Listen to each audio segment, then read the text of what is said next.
நெஞ்சம் என்னும் கூடு அதில் நெருப்பு வைத்ததாறு, துன்பம் வந்த போதும் அதை துடைப்பதிங்கு யாரு?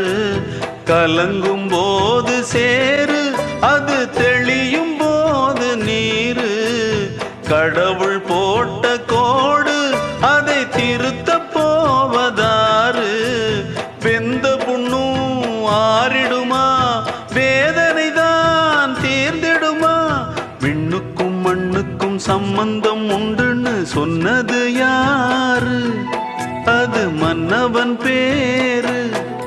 அந்த வானத்தை போல மனம் படைச்ச மன்னவனே, பனி துளிய போல குணம் படைச்ச தென்னவனே.